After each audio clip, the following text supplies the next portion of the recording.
Damn this thing. And damn this coat as well. Won't do it properly. Evening, everyone. Hope everyone's doing well. Now I've actually got a proper grip of this damn thing. So maybe it won't wobble about. Or maybe that's just every time I take a step and the camera shakes. Because I nearly cause an earthquake every time I take a step. But that's not why you called. No, I put a post earlier up on YouTube. Basically, Rachel Thieves. Sorry, Reeves. Or maybe I was right first time.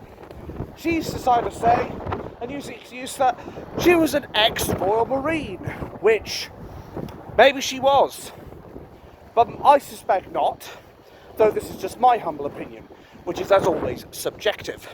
But it always astounds me, all of those people in the Labour Party, aka the Nonce Party, who think that it's perfectly okay to do the most degenerate things to the British people, such as Rachel Thieves going out of her way to raid the pockets of the dead soldiers, and of course the veterans. I mean, do I need to say any more on this? I probably should, because otherwise it'll be a very fucking boring video, quite frankly. But the way I slice it is Rachel Thieves has no right to go and loot the dead. We, at least, have the decency not to loot the dead, so they should too.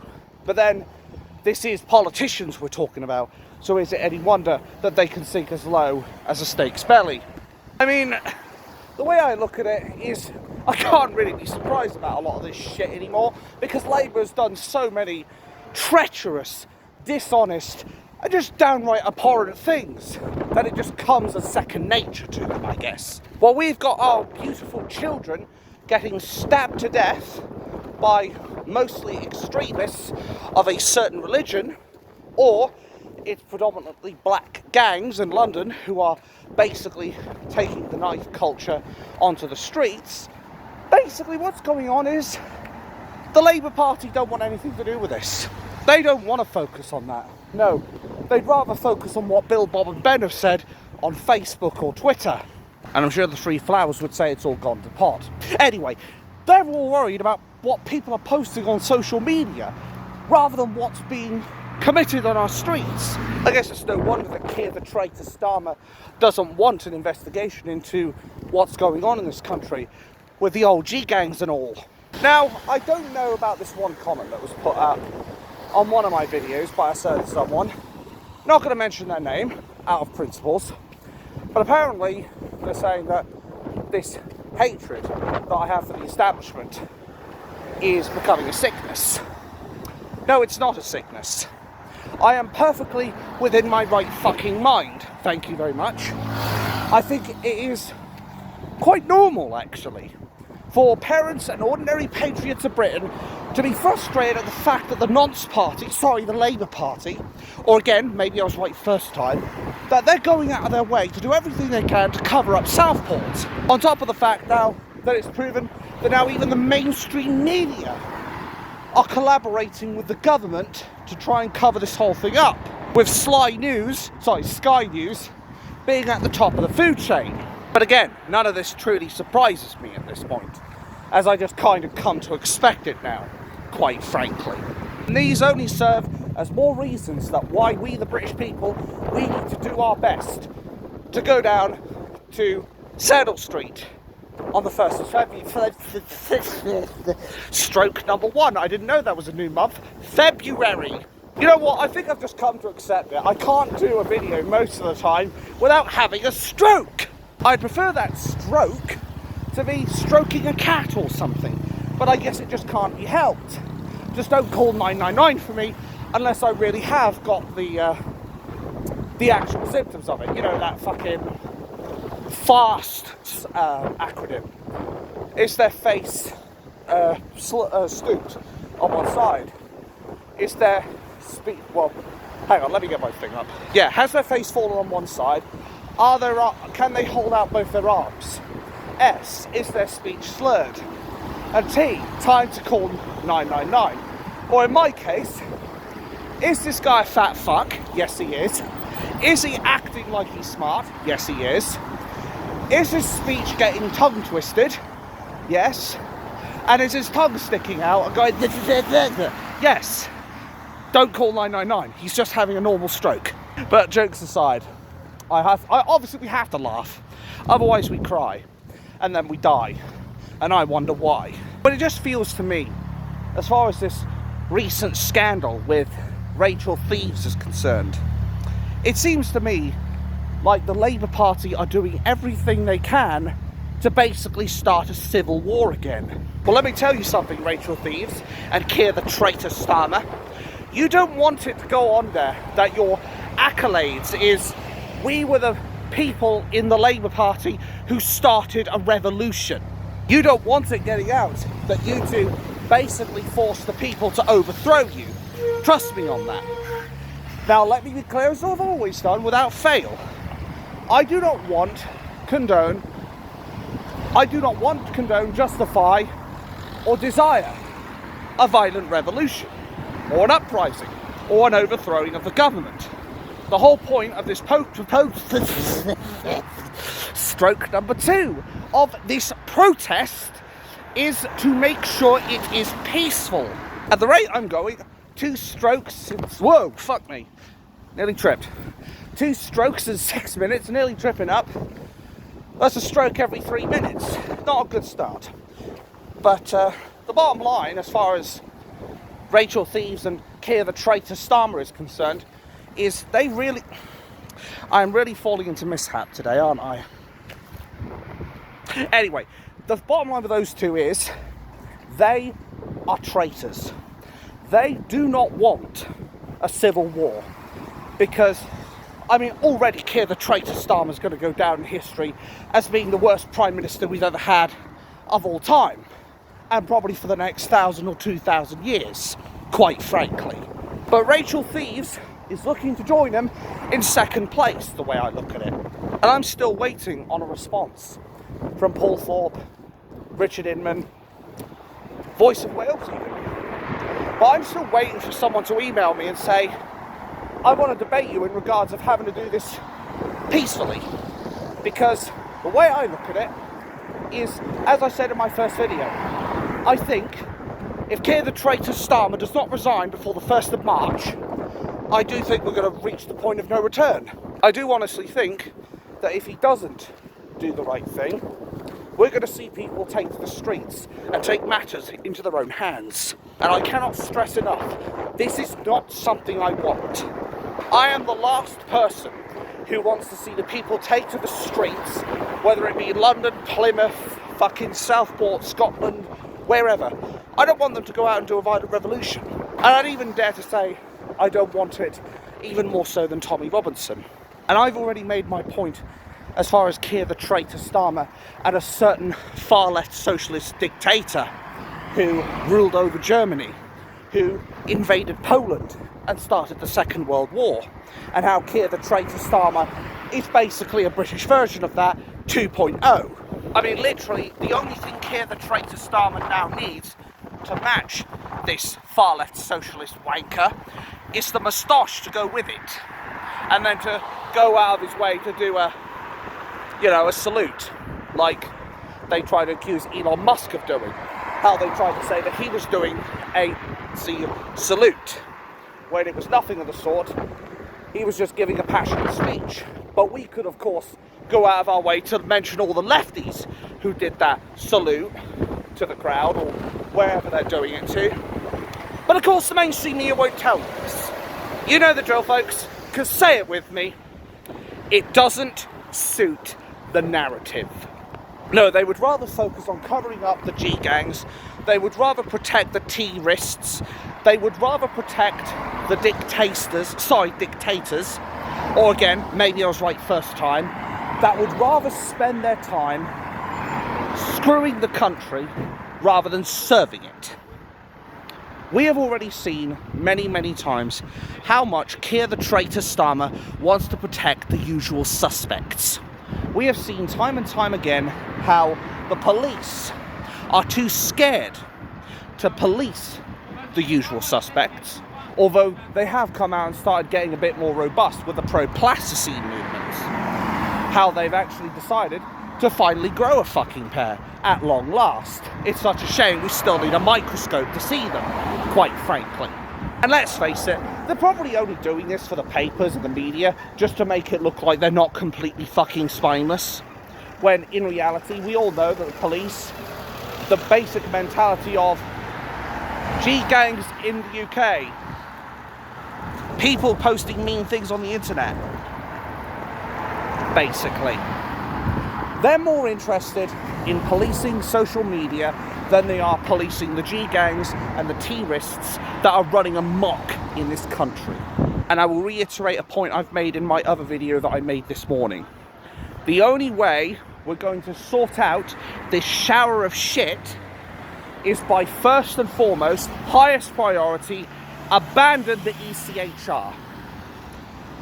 Invoke whatever clauses, whatever powers you need to make sure we can leave the unelected bureaucrats in Brussels and leave the ECHR. Because as long as we stay attached to that, we cannot give illegal immigrants that have no legal or human right to be here the mass deportations that they rightfully deserve. We cannot give child-killing scumbags like Axel Radaka Banana a whole life sentence, or better still, which would be more apt, because it wouldn't cost the taxpayer a thing, the death penalty. We need to bring back capital punishment, but we can't do that while we're shackled to the ECHR. But again, that's something, of course, the mainstream media are not going to want to tell you, because that would allow us to reclaim our birthright, reclaim our country, and actually put down appropriate punishments for wankers like Axel Radaka Banana who want to go out of their way and murder children and try to go out of his way to kill 10 more. Why are we caring for the so-called human rights of the illegal immigrants and, of course, the terrorists like Radaka Banana? And bear in mind, this was the person as well who was calling for white genocide. What do you call that? Now, the left, knowing them, they'd probably say that's justified violence, knowing them, because anything that's to do with old whitey, they say it can't be racist. But if we dare speak out about the problems that certain other cultures and certain other religions do, oh, then they suddenly pull the race card out. Isn't that a coincidence? But the thing is, in most cases, we can usually debunk a lot of the lefty arguments just like that. You know why? Because they don't have any fucking evidence. They don't have that important thing called the truth on their side. And they wouldn't know what the bloody truth was, even if it was a salmon that came along and slapped it across the face, quite frankly. That's why we need more people like Donald Trump. We need more Trumps, basically. Top Trumps, there you go.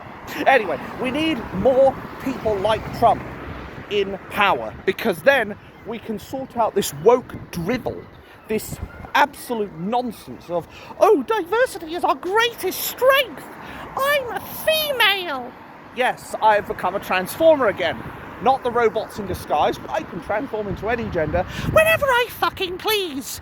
No, believe it or not, I'm still male, because at the end of the day, there are only two genders, and you cannot change what you were biologically born as. But I could literally pull a fucking Paul O'Grady if I wanted. I could literally start being, what was that name of the character that Paul O'Grady had? Lily Savage, that was it. I could literally get a dress on, put on a bloody wig, and I could do my best to actually be a fucking drag queen if I wanted to. But the difference is, I at least know that I'm only doing this for entertainment, rather than doing it to say, I can change my gender at will. You know, because at the end of the day, we do need a lot of this woke bollocks dealt with. You know what they need? They need a nice little bottle of Calpol. That'll put them to bloody sleep. That'll stop them saying their absolute nonsense. That'll stop them from saying this absolute drivel of diversity is our greatest strength, and that transgender women are women and transgender men are men and all that shit. God. I can already imagine that. I can already see them seething right now. They're like a bunch of rabid dogs. They're foaming at the mouth. They're like... It just makes me laugh thinking about it. Of course, people like Keir the traitor Starmer, if they ever recognise me, they'd probably see me as like, oh, he's one of those far-right football hooligan thugs and all that shit. When no, I'm not that. I'm just a person who wants to speak the bloody truth. And something that is increasingly rare these days, called common sense. But at the end of the day, Keir the traitor Starmer's going to do whatever he wishes. Just like Rachel Thieves is going to do whatever she wishes. Do you know what I think the Labour Party should do? I think they should change that little icon of theirs, that little red rose that they have. They should change that and change it to, I don't know, something more appropriate, like the devil. Because that's basically the deal that the Labour voters have made, quite frankly. They have made a deal with the devil. Oh yeah, we want the Conservatives out, but what they didn't realise was they were about to get someone who was about 50 times worse, and that's being very kind right now. Stroke number 3. As much as I don't like to admit it, at least the Conservatives were screwing us at a much slower rate. Keir the traitor Starmer has gone and put a nitro tank on the back of that truck and is literally making that fly at speeds of Mach 5 into a river. Like, at this point, if we were going any faster downhill, we'd be breaking the sound barrier and probably the barrier of light as well. The way I look at it, there's no way we're going to fix this until such time, as I said, and I cannot stress this enough, until we leave the ECHR. That's the first and foremost duty we need to do. We need to do that, then we need to make sure we give out the appropriate punishments to all the monstrosities we have lurking in our prisons right now. Give out appropriate sentences to those who want to go on mass sprees against our kids or want to prey on them. If we start being much more robust as a prison system, I guarantee you, a lot of these people would reform very quickly because they would realise the serious consequences of their actions. In fact, I think some of them would reform just like that. You know why? Because these people who go around raping children and what have you, I don't think they'd want to have their bits cut off, quite frankly. Or the people who go around killing lots of people. I don't think they want their free trial of life to end either, quite frankly. But it's these sorts of robust approaches we need to take. We need to stop pussyfooting around the problems. We need to stop being afraid of being called racist, even though you can't be racist against a religion. We need to grow a backbone as far as these criminals are concerned, and any illegal immigrants that have come over here that have no legal or human right to be here, kick them out.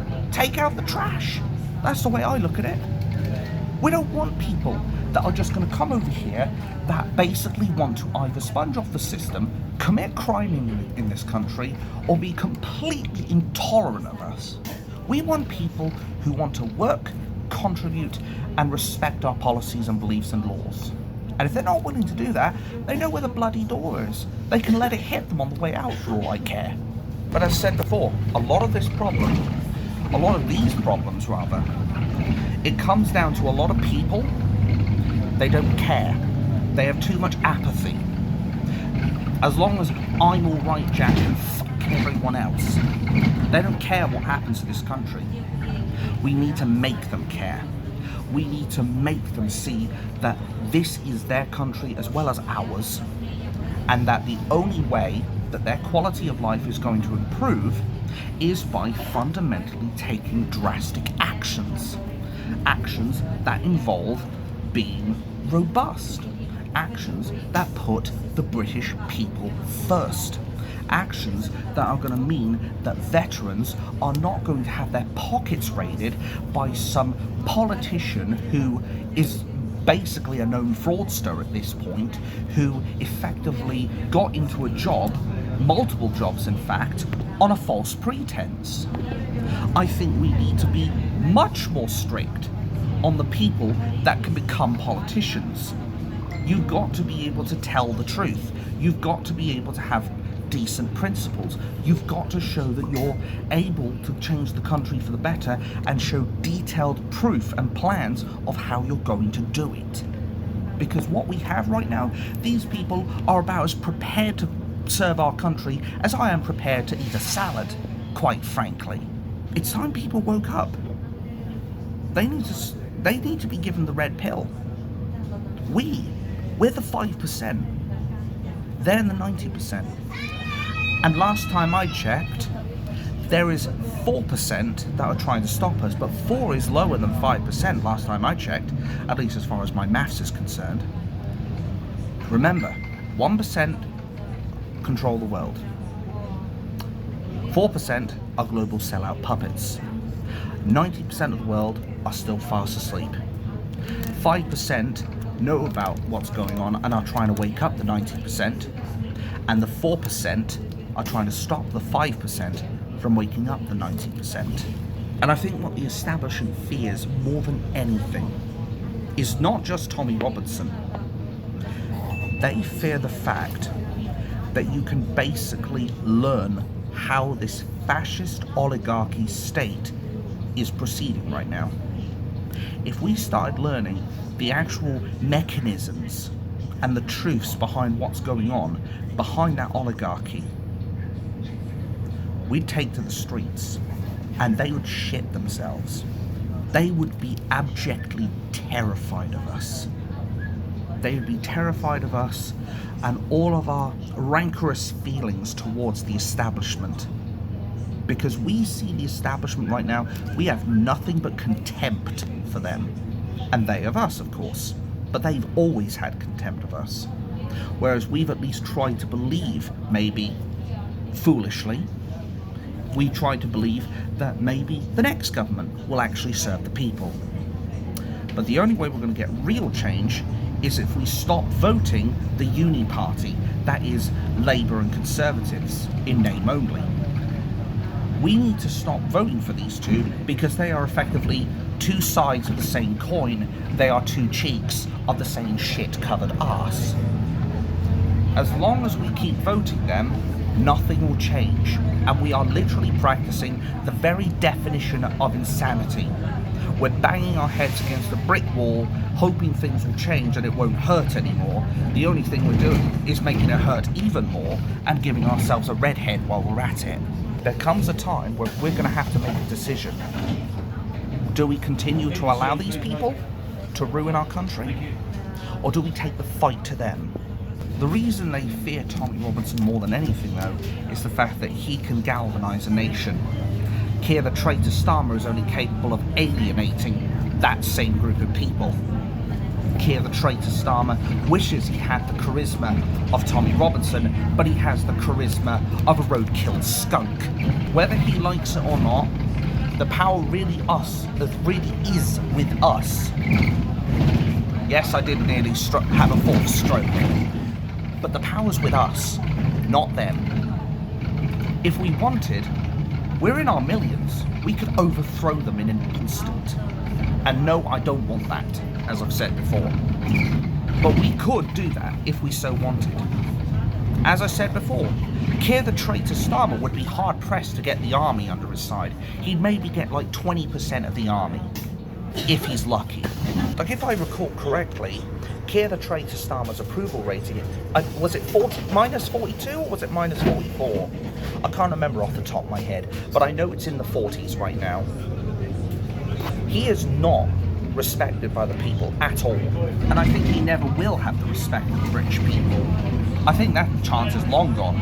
That ship has sailed. But Keir the traitor Starmer better take this seriously, because right now, we are more than capable of taking out the trash, metaphorically speaking. We still want to do this peacefully, which is why, on the 1st of February, I am going to be behaving myself because of principles. I am going to keep it peaceful for the 1st of February, but it does not change the fact that I still feel that if this does not get solved by the end of February, we are heading towards revolution. And if that revolution happens, traitor Starmer will wish he had actually listened, instead of having it go in one ear and out the other. He doesn't understand how much danger he's in, because I can't stop these people from going out of their way to do all manners of things. I won't condone it, of course.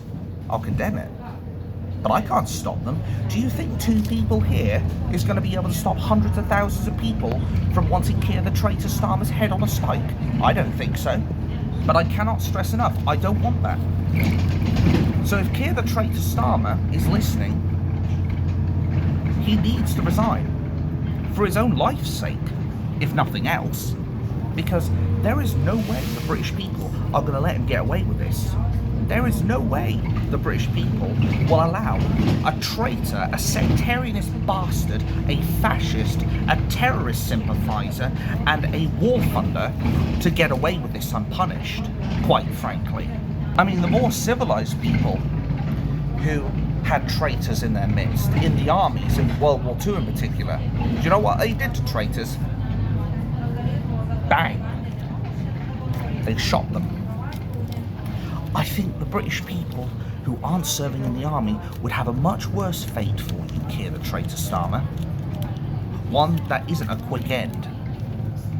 One you would probably associate with people like Axel Radaku Banana.